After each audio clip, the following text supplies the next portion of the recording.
भैया मैं online market places पे सामान बेचता हूँ जैसे कि ईबे और एटसी। अब मुझे बाहर से पैसा आया तो मुझे पर्पस कोड क्या यूज करना है?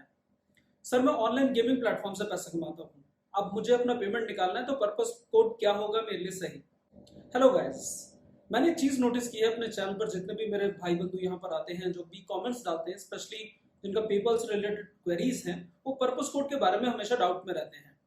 आज के इस वीडियो में हम कुछ कैटेगरीज कवर करने वाले हैं और आपको ये बताने वाले हैं कि कौन सा पर्पस कोड आपको किस कैटेगरी के लिए यूज करना है। वीडियो शुरू करने के पहले आपको बताना चाहूंगा कि हमने एक सीए से बात की है, उसके बाद ये पर्पस कोड निकाले हैं।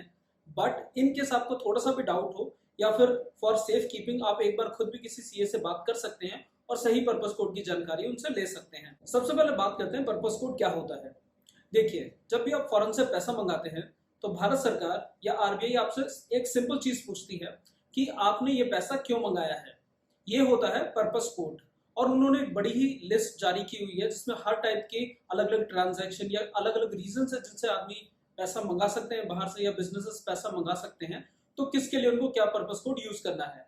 जो ऑफिशियल लिस्ट है आरबीआई की, उसका लिंक मैंने डिस्क्रिप्शन में दे दिया है, अब वहां जाके इसको देख सकते हैं। ये तो बात हो गई पर्पस कोड होता क्या है। अब बात आती है कि पर्पस कोड यूज कब होता है। तो आप जब भी ऑनलाइन पैसा मंगाते हैं, चाहे किसी भी प्लेटफॉर्म से मंगाए, तो पर्पस कोड आपको वहां पर शेयर करना पड़ेगा। ये पेपाल हो सकता है, पेयोनियर हो सकता है, और इन केस अगर आप डायरेक्ट बैंक ट्रांसफर करते हैं उस केस में भी आपको अपना पर्पस कोड बैंक को देना पड़ेगा। चलिए, ये तो बात हो गई कि पर्पस कोड क्या होता है और इसका कब इस्तेमाल करना है। अब हम कुछ कैटेगरीज देखते हैं और ये देखते हैं कि उनके लिए हमको कौन सा पर्पस कोड यूज करना है। सबसे पहले बात करते हैं ऑनलाइन ट्यूटरिंग की। मान लीजिए आप किसी ऑनलाइन प्लेटफॉर्म पर पढ़ाते हैं बाहर के लोगों को और उसके थ्रू आपको पैसा वहां से आ रहा है। ये पैसा विथड्रॉ करते वक्त जो पर्पस कोड आपको यूज करना है वो है P1019। एक बात का विशेष ध्यान रखिएगा कि यहाँ पर हम एक्टिविटी से रिलेटेड पर्पस कोड बता रहे हैं। तो ऑनलाइन ट्यूटरिंग किसी भी प्लेटफॉर्म पर कर रहे हैं तो ऑलमोस्ट सेम टाइप का पर्पस कोड आप पर अप्लाई होगा। नेक्स्ट कैटेगरी जो हम पिक करने वाले हैं वो है डेटा एंट्री। बड़े सारे लोगों का क्वेश्चन होता है कि सर अगर हम डेटा एंट्री कर रहे हैं उससे हमको पैसे आ रहे हैं तो हमारा पर्पस कोड क्या होगा। वो सभी लोग जो डेटा एंट्री करके पैसे कमा रहे हैं उनको पर्पस कोड यूज करना है P0803। नेक्स्ट कैटेगरी जिसकी हम बात करने वाले हैं वो है एफिलिएट मार्केटिंग। मान लीजिए आपने अपनी एक वेबसाइट बना रखी है, ब्लॉग बना रखा है, या फिर आप वीडियोस डालते हैं, यूट्यूब पर ही वीडियोस डालते हैं और वहां पर एफिलिएट लिंक यूज कर रहे हैं। अब ये होस्टिंग के लिंक है या कोई प्रोडक्ट के लिंक है, doesn't matter, as long as आप इससे पैसा कमा रहे हैं, आपको अगर पैसे कमीशन से मिल रहे हैं, तो जो आपका पर्पस कोड होगा वो होगा P1007।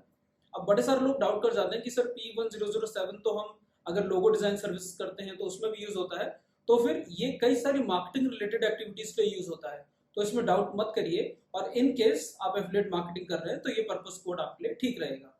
वीडियो को आगे बढ़ाने के पहले अगर आप फ्रीलांसिंग के बारे में और जानना चाहते हैं या ऑनलाइन पैसा कमाने के बारे में और जानना चाहते हैं तो फिर चैनल को सब्सक्राइब कर लीजिए, बेल आइकॉन को क्लिक कर दीजिए, ताकि जब भी हम कोई नई वीडियो बनाएं वो आपको फौरन मिल जाए और आप कुछ नई चीजें सीख पाए। चलिए बात करते हैं मार्केट प्लेस सेल्स या फिर ऑनलाइन अलग अलग प्लेटफॉर्म्स हैं जैसे कि एटसी हो गया, ईबे हो गया। अगर आप इस पे सेल करते हैं और आपको यहाँ से कोई प्रोडक्ट वगैरह बेचने के बाद अर्निंग हुई है तो इसके लिए आपको क्या पर्पस कोड यूज करना है। इस कैटेगरी के लिए राइट पर्पस कोड होता है P0104। सो डजेंट मैटर कौन सा प्लेटफॉर्म है, एटसी है, ईबे है, या किसी भी टाइप का प्लेटफॉर्म जिससे सेल हो रहा है और फॉरन आपको रेमिटेंस आ रहा है, ये पर्पस कोड आपका यूज होगा। नेक्स्ट कैटेगरी की बात करते हैं गेमिंग प्लेटफॉर्म।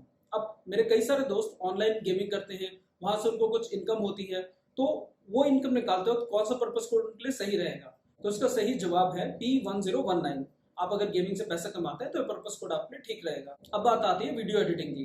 तो गेमिंग की तरह ही सेम पर्पस कोड यहाँ भी अप्लाई होता है P1019। सो अगर आप एडिटिंग सर्विसेज दे रहे हैं, वीडियो एडिटिंग सर्विसेज, तो सेम पर्पस कोड आपको यूज करना है और उसके थ्रू आपको पैसे निकालने हैं। बस ये तो बात हो गई अलग अलग कैटेगरीज के क्या पर्पस कोड होते हैं। अब बात करते हैं जो एक और प्रॉब्लम लोगों को आती है, वो ये कि अगर आप दो टाइप की सर्विसेज दे रहे हैं तो आप पर्पस कोड कैसे यूज करोगे। मान लीजिए आप एक ब्लॉगर हैं, कंटेंट राइटर हैं, साथ के साथ एफिलिएट भी आपकी इनकम आ रही है। तो एक बात का विशेष ध्यान रखिएगा कि अगर आपकी इनकम मान लीजिए एक प्लेटफॉर्म से एफिलिएट वाली आ रही है तो वहां पर आपको एफिलिएट मार्केटिंग वाला पर्पस कोड यूज करना है, और एक प्लेटफॉर्म से ब्लॉगिंग की या कंटेंट राइटिंग की आ रही है तो वहां पर आपको दूसरा पर्पस कोड यूज करना है। इनकेस आपको दो अलग अलग प्लेटफॉर्म से पैसे आते हैं तब तो प्रोसेस बहुत सिंपल हो जाता है। लेकिन इन केस अगर सेम ही प्लेटफॉर्म पर आप दोनों सर्विसेज प्रोवाइड कर रहे हो और वहां से पैसे आ रहे हैं, तो एक बार किसी फाइनेंशियल प्रोफेशनल, किसी सीए, किसी अकाउंटेंट से बात कर लें और ये देख लें कि सही तरीका कैसे उसको डिस्ट्रीब्यूट किया जाना चाहिए। सो गाइस, ये वीडियो था पर्पस कोड के बारे में। अगर आपको ये देखना है कि पेपाल में पर्पस कोड कैसे सेलेक्ट करें, तो इस वीडियो का भी यहाँ मैं कार्ड में लिंक दे दूंगा, आप उसको जरूर देखिए। आशा करता हूँ आपको वीडियो पसंद आई होगी, आपने कुछ नया सीखा होगा। सो प्लीज इसको लाइक कर दीजिए और आपके जो भी डाउट्स हो कमेंट बॉक्स में शेयर कर दीजिए।